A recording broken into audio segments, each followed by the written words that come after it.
非常在這個轉到四條國際嘅節目現場，特別是我們喺度等人睇下關注嘅係拉丁美洲嘅政壇行嘅嚟看委內瑞拉，睇下關注嘅政壇係亂糟糟，韓國呢反對派同那個當權嘅馬杜羅做下很推用哦，都係時求委內瑞拉來發展哦。咁邊聽到係探講太后嘅拉美研究中心嘅總幹事主任為大家來做解釋。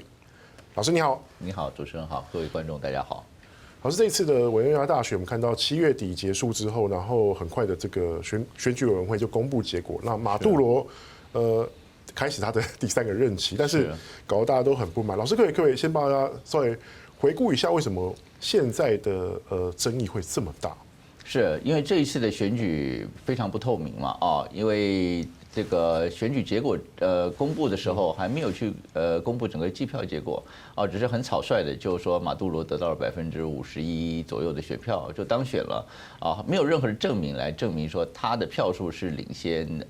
反對派的候選人的。他不像我們還會在什麼全國電視計票一票把它算起來公布結果，而且這次是票數上傳到一半就停了嘛，因為他們說他們已經被駭客攻擊什麼，這是事後講的，可是當時就停了。停了之後，然後就宣布當選啊，所以中間有很多疑雲，但現在都在爭論不休嘛，因為各位沒有辦法去證明馬杜羅的票數是比較高，只是選舉委員會這麼公布了，然後它可信度非常低，而且選舉委員會本來就是馬杜羅政府所控制的，還有一點就是，其實在選前大家就認為馬杜羅不可能放棄權力，他用任何方式他都會勝選。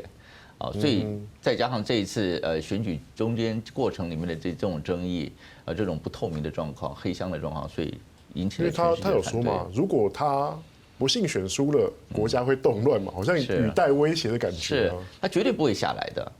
因為獨裁了那麼多年，對不對？他絕對不會用一個選舉，然後就承認敗選，然後就離開，因為他底下還是有非常多他豢養的這些不管是官員啊、軍隊啊，然後效忠他嘛。所以他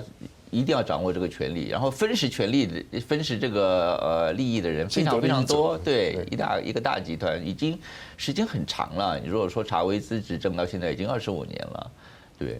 是，老師，我想問一下說，這一次為什麼就是我們看到以往在這個委內瑞拉大選的時候，其實反對派其實都沒有這麼的集中，是，這次很難得的集中了。是，你看19年那一次，就是瓜伊多就鬧得大家也，對，他們就是在野陣營也不是很滿意。是，但為什麼這次會特別的集中，然後特別的希望把馬杜羅給揪下來？但是這次覺得有希望，然後這次彼此是達成了一個公開的協定啊，在這個巴貝多啊，去年10月的時候，其實我們回顧到2018年的上一次的選舉，上一次選舉反對派他們是決定不參加選舉，對杯葛這個選舉，因為知道這個選舉是不公平的，因為再往前再2年的話，還有一個2017年，還有一個就是制憲國會的選舉，他們也是不參加的嘛，因為這是他們認為馬杜羅一連串的這個政治操作的一部分，所以他們拒絕參加。所以上一次馬杜羅當選很輕鬆，就只有他，基本上就只有他一個人選。那這次是經過了這個國際的斡旋啊，歐洲國家還有美國的斡旋，然後達成了一個協議，然後以為會有一個至少一個比較像樣的一個競選的過程。其實過程其實也不是像他們想的這樣子。其實左派這個反對派也不是一個團結。你剛剛講了啊，現在就是有個共同的目標，要把馬杜羅推翻掉，或者是讓馬杜羅這個政權替換，這是一個他們的最大的目標啊。這個目標之後，當然。每一個派系還是角力得很厲害的。是。我知道這馬杜羅執政這麼多年，是不是其實也讓民間已經開始有點在懷疑，就是查韋斯到馬杜羅的這條路線是不是正確的？對，你看從我們講說查韋斯1999年開始當總統，1998年勝選，到現在已經25年的時間了。其實委內瑞拉在最近10年的經濟狀況都很差，在查韋斯過世之後，跟制裁有關係嗎？對。制裁是很大的關係，另外就是它的經濟政策不當，他們認為一開始要利用石油，可是石油的價格波動得很厲害啊，對不對？並不是你一直都可以有固定的收入，然後它有很多的支出在這個社會福利上面。當你的社會福利可以讓你吸收到很多貧窮的選民啊，中下階層選民，因為這個國家的貧富差距很大，那就讓查韋斯政權得到了很大的這個支持。可是到了2014年，馬杜羅開始上台之後，整個經濟情況就開始越走越差了嘛。所以已經流失掉很多的選民，所以這一次，反對派說他們事實上他們得到了67%的選票，很多人是相信的，啊，因为不管是出口民调，或者是实际上面由机器出来的数目字，部分机器出来的数目字，都可以认证这一点。所以你可以看得出来，他的马杜罗的选民已经流失了非常非常多了。你看选民流失，也有选民就是用脚投票，干脆我逃出。对，这次事实上在选举之前，马杜罗不断的在催票。其实，中下阶层人很多人都出来投票了。马杜罗也认为胜券在握，因为这些人过去都是他的铁票，可这次可能都转弯了。因为这是整个的经济情势非常不好，这些原来在查韦斯体制之下，受到这些社会福利，在过去都没有社会福利，但是有社会福利滋润的这一些中下阶层的选民，他们的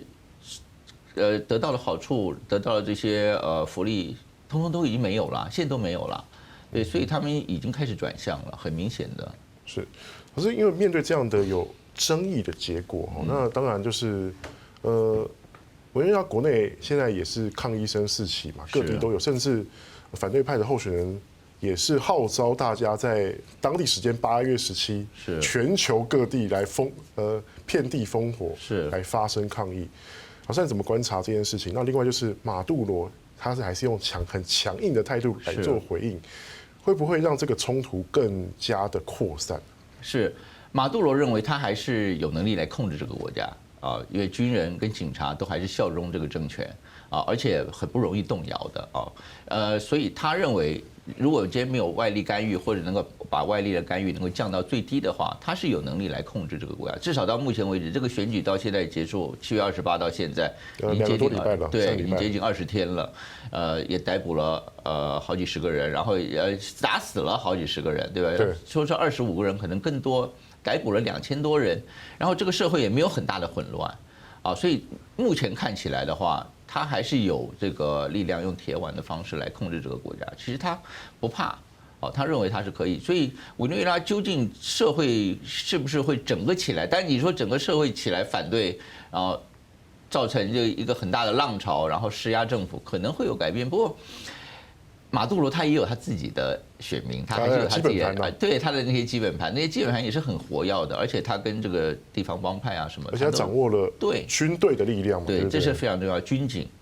都是非常效忠的，因为这个军警在过去的，即使是委内瑞拉的经济形势很不好，可是他们的生活都还是受到保障的而且一旦马杜罗下台了，那这些军人或者是警察这些官员，可能就变成被改革者。对，这是所以他们效忠很主要的原因了。对，马杜罗好像自己也蛮怕被清算的嘛，对不对？对，所以然后可是虽然说在野联盟也承诺他，你下台之后我也不会把你怎么样，对，但他自己好像也蛮怕这一点的。对，那当然不可能。你看啊，其实，在选前我们刚刚已经讲过了，一般预料马杜罗是不可能下台，不管他今天只有10% 的票，他也会做票做成他赢。必然是如此的，绝对不会。一个独裁了，我说马杜罗独裁了接近10年的一个10年的一个总统，他绝对不会因为让一次选举就把他给轮替掉的。是的，对，因为根本没有这样子的民主传统在。对，我说这样子哈，当然国内现在他们自己国内有一个很大的压力，然后也在希望能够串联。那国际的力量，我们看到说，包括说就是美洲联盟很多国家其实都对这次的结果都存疑，不承认，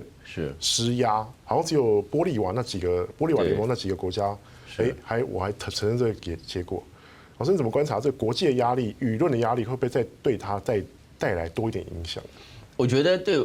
马杜罗来说的话，他的影响是不大的。其实，因为我们回顾到2019年那个时候2019年他的上一个任期1月时候上台，那时候拉丁美洲集结成一个利马集团。跟现在的成员是一样的，跟现在反对他的成员是一样的，你也看没有能够做出什么。然后跟你断交，我也不要。对不对？2019年的时候，川普对这个委内瑞拉政权的这个压力非常非常大，然后石油，然后停止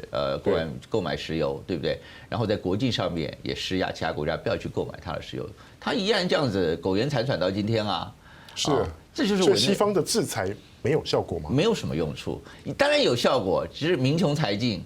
可是政府一样的，他维持下来，还是执政了5年呢。对，这5年里面也没有人动摇得了马杜罗的政权。对，所以你在看拉丁美洲国家的反对，再加上国际上反对，在过去2019年已经做过一次了。那这一次你没有看到什么更强烈，而且你看美国的反应并不强烈嘛，对不对？哦，虽然他承认冈萨雷斯是得票比较多的人，因为美国现在他自己在选举期了嘛，他没有，然后中东的情况又很不好，他没有太多的精力去管拉丁美洲的事情。毕竟委内瑞拉这个事情来说的话，它跟中东比起来，那还算一个小事情啊。是，美国真的会认为这是小事情吗？对。委内瑞拉其实没有办法去威胁美国的地缘政治利益嘛。当然，他跟俄罗斯的关系好，跟中国的关系好。可是，俄罗斯现在自己也有一点强弩之末的感觉，中国的经济也不好，对不对啊？那委内瑞拉就这样子，情况很差的这样的继续维持下去，其实对它的影响并不大。其实影响最大的是什么？是哥伦比亚跟巴西。所以你可以看到这两个邻国啊，他们非常的希望能够来斡旋。尤其是巴西总统卢拉才说，现在总统说，卢拉才说，就是说希望能够再重新举办一次大选。对，而你觉得这件事情有可能吗？他昨天提了有2个可能性嘛，一个重新举行大选，一个联合政府嘛。其实这2件事情可能性都很低，因为他的重新举行大选是要由国际公正的机关，还有西方国家的这些国家派人一起参加这个选举委员会。那是要做一个真正公平的选举，那不是马杜罗要的啊，马杜罗根本不会要一个公平的选举嘛。而且反对派也说，我不想重新举行大选嘛。对啊，然后但举行大选他还是会赢，可是事情他今天根本不可能让你去重新举行大选。你今天是马杜罗的话，对不对啊？那再来一个联合政府的问题更大，怎么去联合这个政府？那总统是谁来当呢？掌权的是谁呢？对，这都是一个很理想化的，可是在实际上做起来可能性很低啦。那甚至还有传出说，现在美国之前不是说还有说换特赦，然后换你下台，白宫虽然否认了嘛，但会至少会有传出这样的方案，是不是？其实美国其实有想过，用各种方式逼他下台。我觉得这个就比较像是一个假议题啦，因为美国对马杜罗没有什么特赦不特赦的问题嘛，对不对？你就是对他进行经济制裁，对，也许加上一些政治制裁，你也没有办法对他做什么，因为你又不能够派兵去进入委内瑞拉，然后来强行的进行这个政治的转换，对不对啊？其实美国能够做的很少，因为你从过去的，我们还是回顾过去的5年来看的话，美国施加了这么大的压力，他还是一样，对不对？你看他2000年的时候，他的通货膨胀可能已经到了7位数了，到100万以上了，哦，他一样这样子活下来了，对，所以这个政权他是有信心。他是不管国民怎么样啊，他有信心，他可以控制了这个国内的状况啊，所以他现在很排斥这个外面来的这种斡旋啊、干预。其实鲁拉也讲了，他最近跟马杜罗的关系也开始变得不好了嘛。对，因为马杜罗根本就不希望人家来斡旋，是，因为他有信心，他可以控制了内部。我现在怎么观察接下来委内瑞拉局势可能会对整个拉丁美洲带来的影响是什么？委内瑞拉这个影响啊，就是在拉丁美洲，我们比较看在拉丁美洲的左派了啊，就像现在拉丁美洲的左派现在就是巴西、哥伦比亚还有墨西哥，这整个几个国家呢，在过去都非常包庇这个马杜罗，可这次选举结果之后，你可以看到这3个国家很积极的出来。要求马杜罗必须要去公开他的这个选举计票的这个过程啊，或者要把计票的方式要让大家知道到底票数怎么样，非常强烈的要求，就表示他们对委内瑞拉的态度已经改变，因为这些国家无论怎么样，他们自己本国还是有民主的这个运作的，所以他完全没有办法去接受这样子一个明目张胆的有点反民主的，对明目张胆这样子一种做票的行为。